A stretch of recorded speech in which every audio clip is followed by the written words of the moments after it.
Hello and welcome to the Raw podcast brought to you by the Sunderland Echo. My name is Joe Nicholson and we're back for another preview podcast ahead of Sunderland's championship match against Plymouth at the Stadium of Light. So to preview the game, we are joined by Mark Lovell from the Pilgrims Podcast.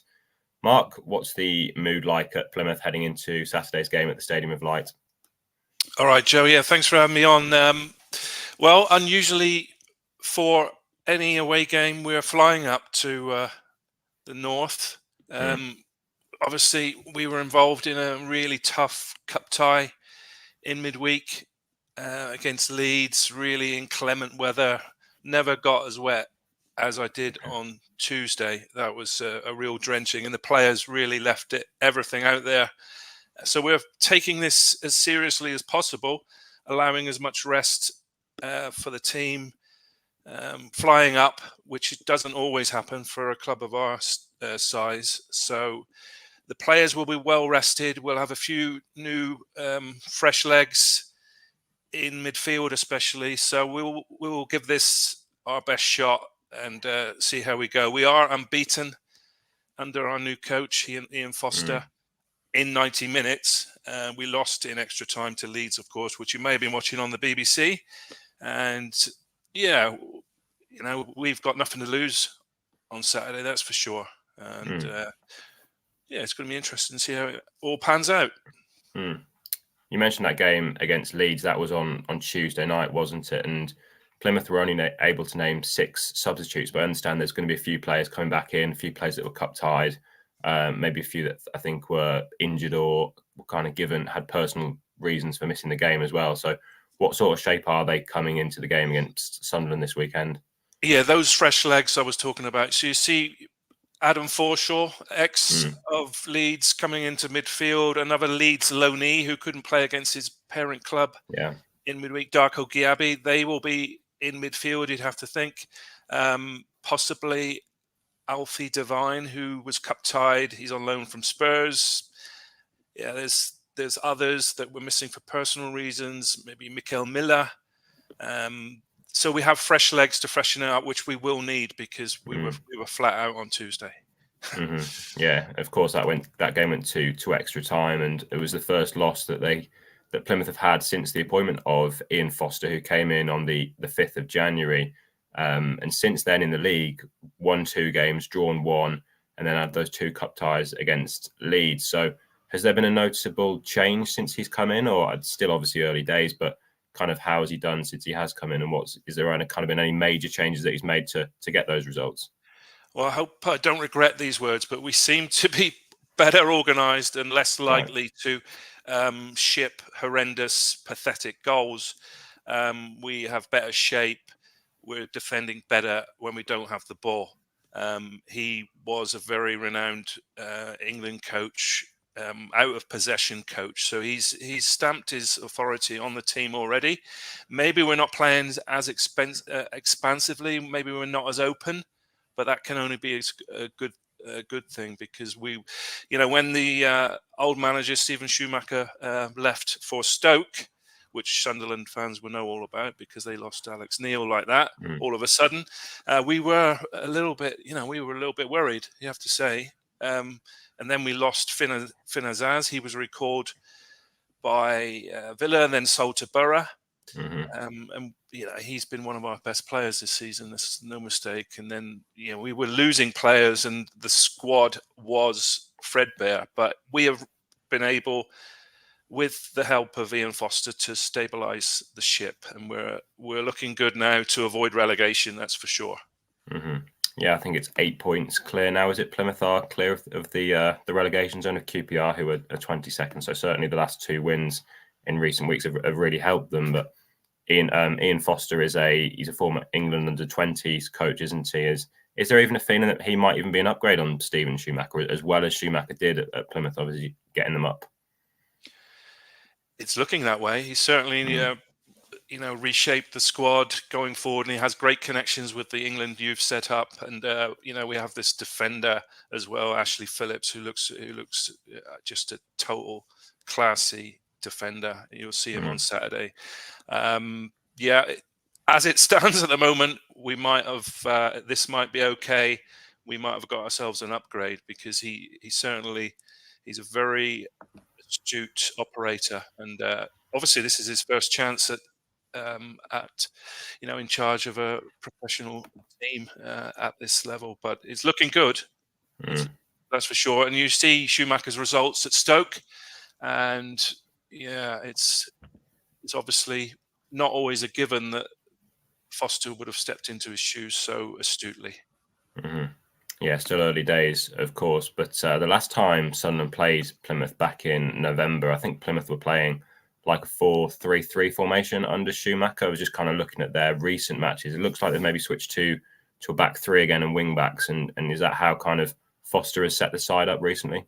Yeah, most definitely away from home. Yeah, we'll be a lot more compact, and it may not be. We shouldn't be as open as we were, because we were involved in so many goal fests, and it was great to watch. Great to watch, no mistake. But as a fan, do you really want to lose 3-2 or replay well and lose, or do you want to win 1-0? Or we've just managed to get our first away win of the season at Swansea. Morgan Whittaker, who's the Championship Player of the Month for January, he got the goal against his former club. Yeah, we've played so many away games. We played really well and lost, and the opposing manager has said, "Oh yeah, Plymouth's the best team to have been up here this season," and it's just empty. You leave there empty. We didn't deserve to win at Swansea, but we got the breaks and we got the goal at the right time, and we held on.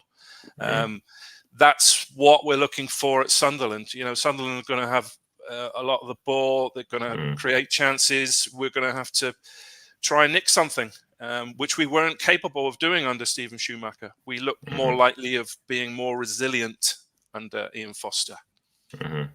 Yeah, we've certainly seen that a few times at the stadium, like where teams will come and sit deep and look to kind of hit Sunderland on the break. And I suppose Plymouth as well have players that can hurt Sunderland. Sunderland fans will know all about Morgan Whittaker from that first game back in November. He scored an excellent goal at home park. And just how important has he been this season? There was a bit of speculation over January about maybe clubs being interested in him.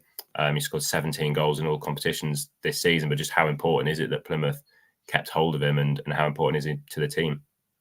Absolutely paramount that we held on to him. He's been holding our season together.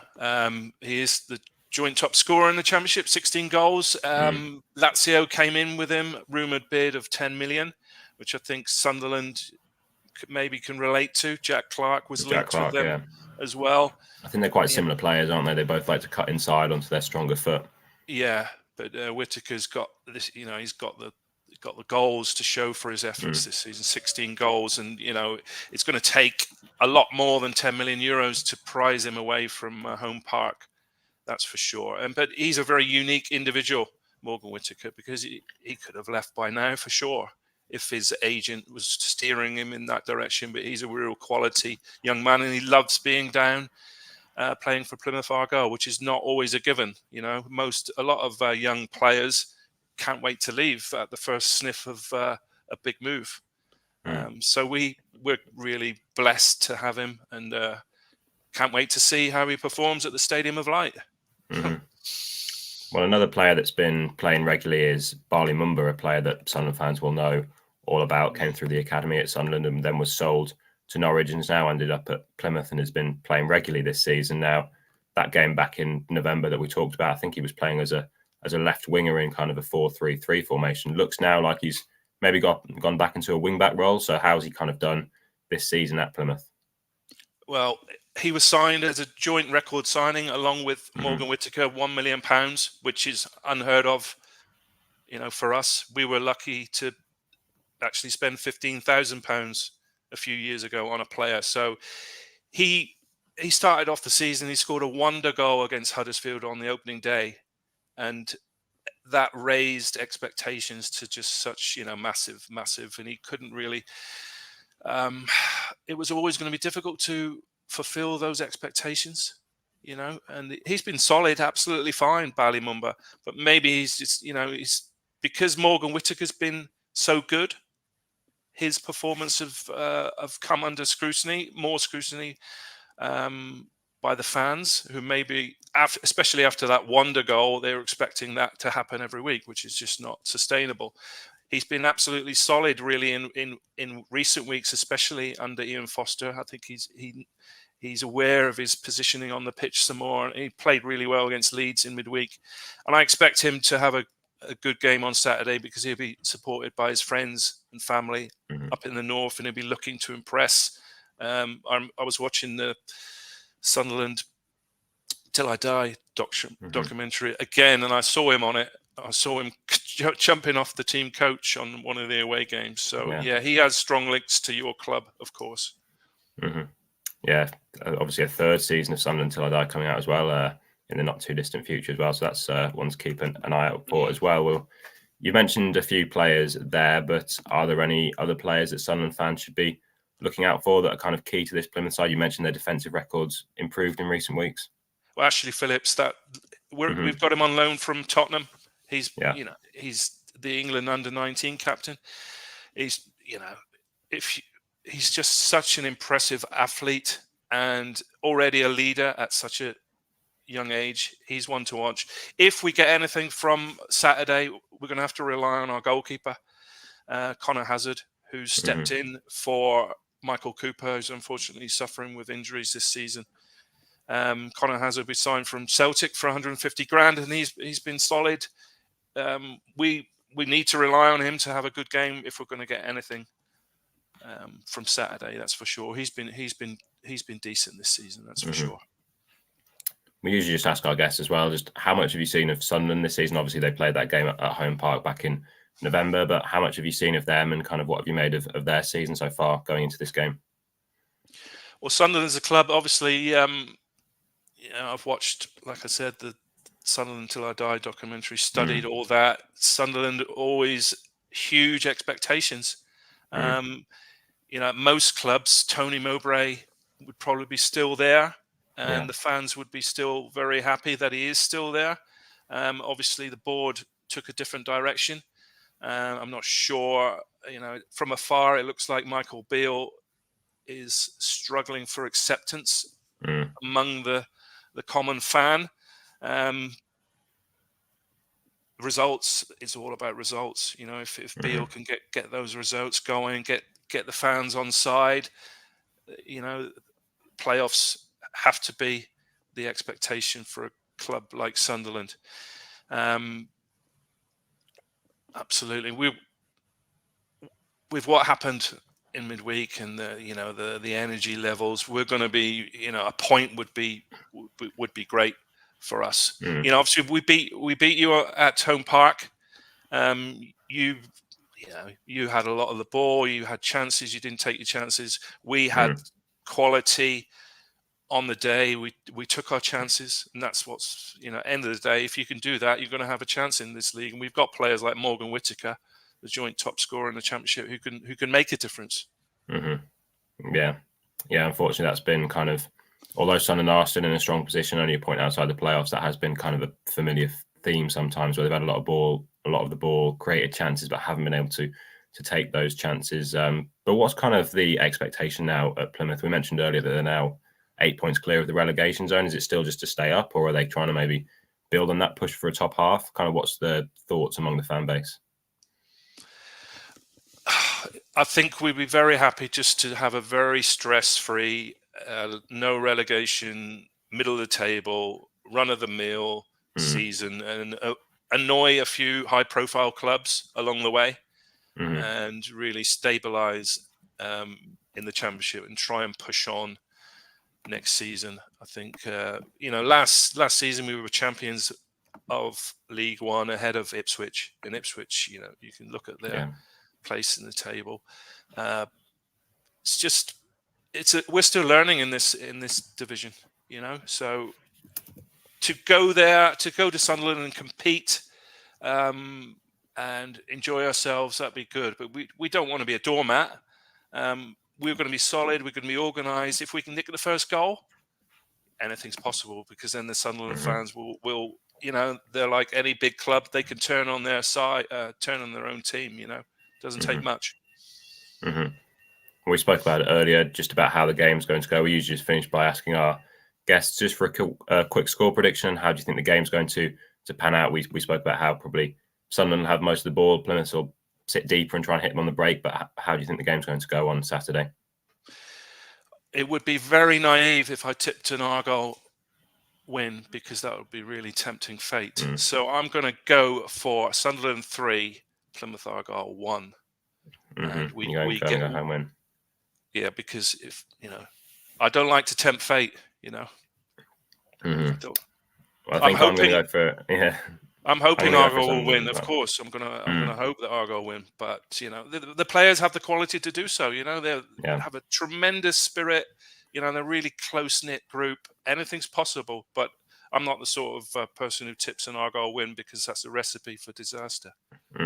Yeah. Well, as you mentioned, they are flying up, so that will give them a bit of an advantage or it'll help them a little bit after that tough game on Tuesday. But I think I'll edge towards a Sunderland win as well. I think I'll go 2-1. But I think the first goal is going to be very important. Sunderland played at home against Stoke a couple of weeks ago after they'd lost against Hull, and there was kind of a backlash towards Michael Beale. And if they'd have conceded the first goal against Stoke, I think things would have got a bit very tense very quickly. But unfortunately for Sunderland, they got the first goal and went on to win the game 3-1. But again, if Plymouth do score first, the atmosphere could change, I think, quite quickly inside the stadium. So the first goal is going to be important. But I'm going to go for a 2-1 Sunderland win. But we'll see what happens on Saturday. Mark, thanks a lot for joining me on the latest episode of the Raw Podcast.